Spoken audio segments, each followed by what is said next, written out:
DVR पे right click करके मेनू में जाना है और यहाँ पे जो आपका पैटर्न लॉक होगा उसको पैटर्न लॉक को अनलॉक कर लेना है, या फिर आपका एडमिन या पासवर्ड होगा तो पासवर्ड से लॉगिन करके मेंटेनेंस में जाके, और यहाँ पे आप देख सकते हैं जो वर्जन जो है हमारा वो वर्जन 3 है। और अगर आपका ऑनलाइन कनेक्टेड है तो चेक फॉर अपडेट में भी आप क्लिक कर सकते हैं। अगर देख सकते हैं कि ऑनलाइन ऑटोमेटिक अपडेट जो डीवीआर है वो ले रहा है कि नहीं ले रहा है। In most of the cases update नहीं लेता है, मैनुअली ही हमें अपडेट करना पड़ता है। यहाँ पे जो ऑटोमेटिक अपग्रेड है, इस अपग्रेड में यहाँ पे क्लिक करना है और इस यहाँ पे क्लिक करने के बाद में राइट साइड में जो आपको ऑप्शन दिखेगा, ये यहाँ पे पेन ड्राइव हमारा डिटेक्टेड हो गया है। और ये digicap.dav जो ये फ़ाइल है, ये हमारा फ़ाइल है जो Hikvision का कॉल सेंटर से हमें मिला है इस मॉडल नंबर का डीवीआर पे। तो ये फ़ाइल को सिलेक्ट करना है और सिलेक्ट करने के बाद में आपको अपग्रेड पे नीचे जो है ये अपग्रेड जो दिख रहा ऑप्शन, यहाँ पे आपको क्लिक कर देना है। तो ये क्लिक करते ही जो फ़ाइल को है वो सिस्टम ऑटोमेटिकली रीबूट होगा और फाइल जो है वो रीड करेगा पेन ड्राइव से। और रीड करने के बाद में क्या होगा कि जो ऑटोमेटिक अपग्रेड का जो प्रोसेस है उस प्रोसेस पे ये अपग्रेड चला जाएगा। तो अपग्रेड करने में 3-4 मिनट का समय लग सकता है और तब तक आपको वेट करना होगा। और आपका जो बैकअप है, जो करंट है इलेक्ट्रिसिटी, वो आपको इन्वर्टर पे या यूपीएस पे डाल कर रखना होगा तब तक के लिए।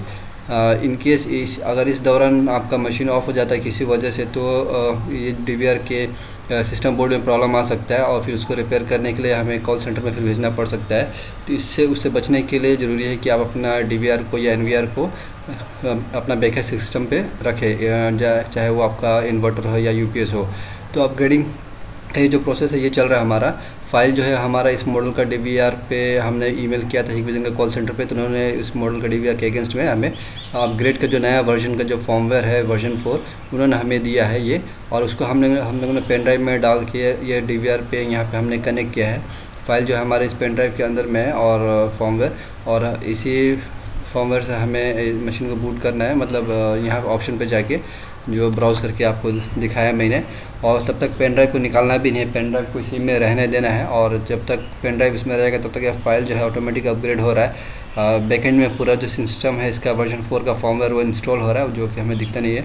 पेन ड्राइव ये फ्रंट साइड में हो या बैक साइड में हो, जहाँ भी हो यूएसबी पोर्ट हो, आप इसमें लगा के इसको रखिए और ये FAT32 में ये फॉर्मेटेड होना चाहिए। और हमारा ये जो इस दौरान और अपग्रेड करने से ये होगा कि वर्जन 3 से वर्जन 4 जो है बहुत सारा नया फीचर्स इसमें दिया हुआ है।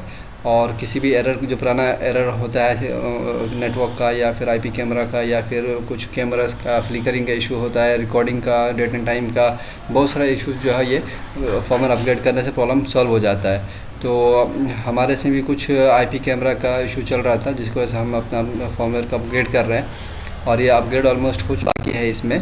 इन केस किसी वजह से फेल हो जाता होगा तो आपको दोबारा ये प्रोसेस देखना होगा, फॉर्मवेयर करेक्ट फॉर्मवेयर आपका है कि नहीं, इस फॉर्मवेयर जो है वो आपका डीवीआर सपोर्ट करता है कि नहीं करता ये एनवीआर। तो ये अपग्रेडिंग सिस्टम जो है ये ऑलमोस्ट कंप्लीट होने वाला है यहाँ पे। तब तक आपको वेट करते रहना पड़ेगा यहाँ पे जब तक अपग्रेड होने जाता है। और ये हमारा यहाँ पे देखिएगा अपग्रेड हो गया और सिस्टम जो है वो रिबूट होगा। तो सिस्टम जैसे यहाँ पे रिबूट होगा तो उससे क्या होगा कि वर्जन 3 का बजाय वर्जन 4 जो नया वाला लेटेस्ट ऑपरेटिंग है, इसका ऑपरेटिंग सिस्टम जो है इसका OS है, उस पर ये बूट हो जाएगा। तो उससे क्या होगा कि नया वाला जो वर्जन है ये हमारा देखिए Hikvision का नया वाला वर्जन जो है यहाँ पे आ चुका है। वेलकम द सिस्टम स्टार्टिंग दिखा रहा है यहाँ पे, थोड़ा सा वेट करना होगा यहाँ पे। और आते ही जो सबसे पहले जो मॉनिटर का जो रिजोल्यूशन होता है वो यहाँ पे ये सेट करेगा। अगर हमारा मॉनिटर HD है तो HD में यस कर दीजिए, अगर नो है तो नो करके रखिए यहाँ पे। और इसके बाद फिर मशीन जो है वो रिबूट हो जाएगा। और पैटर्न अनलॉक के लिए आपको ये कहेगा, अगर आपको मेन्यू में जाना है तो पैटर्न अनलॉक जो है वो सेम ही काम करेगा, जो पहले वाला पैटर्न था वही पैटर्न पे ही ये चला जाएगा। सेटिंग्स सब कुछ वैसे सेम रहेगा, कुछ सेटिंग्स भी नहीं इस पर चेंज होगा। सब डिफ़ॉल्ट सेटिंग जो पहले वर्जन 3 पे था वो वर्जन 4 पे भी काम करेगा।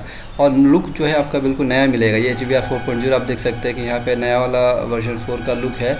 तो लुक जो है यहाँ पे बिल्कुल अच्छा मिलेगा। फाइल मैनेजमेंट है, प्लेबैक है, रिकॉर्डिंग है, स्टोरेज है, सेटिंग्स है, आपका सिस्टम्स हो गया, वो सब आपको इसी जगह ही मिल जाएगा यहाँ पे, जो आप यहाँ पे देख रहे हैं। और ऑप्शंस भी काफ़ी अच्छा है इसमें दिया हुआ है। तो इस तरीके के मतलब मेनू जो है वो बिल्कुल टॉप मेनू पे लगा रहता है सारा फीचर्स। और लेफ़्ट साइड में आप देख सकते हैं कैमरा का, जो भी आप क्लिक करेंगे मेनू पे, लेफ़्ट साइड में आपको सारा ऑप्शंस लेफ़्ट साइड से आपको दिख जाएगा, चाहे रिकॉर्डिंग का हो या प्लेबैक का हो या किसी और चीज़ का है। यहाँ पे कैमरा सेटिंग्स वगैरह आपको दिख जाएगा कि फिर और यहाँ पे अगर आप कैमरा कुछ ऑप्शन देखना है या आईपी कैमरा वगैरह ऐड करना है या डेट और टाइम यहाँ पे सेट करना है या आईपी एड्रेस सेट करना है, या आपको देखना है कि प्लेटफॉर्म एक्सेस में हमारा डीवीआर ऑनलाइन है कि नहीं है, वेरिफिकेशन कोड आपको जानना है यहाँ से, और सारा ऑप्शन आपको यहीं पे ये मिल जाएगा। तो इस तरीके से बहुत इजी है। यहाँ पे देखिए कि हमारा मॉडल नंबर, सीरियल नंबर और version number, farmer version number वो भी यहाँ पे दिखा रहा है। So thank you for watching it.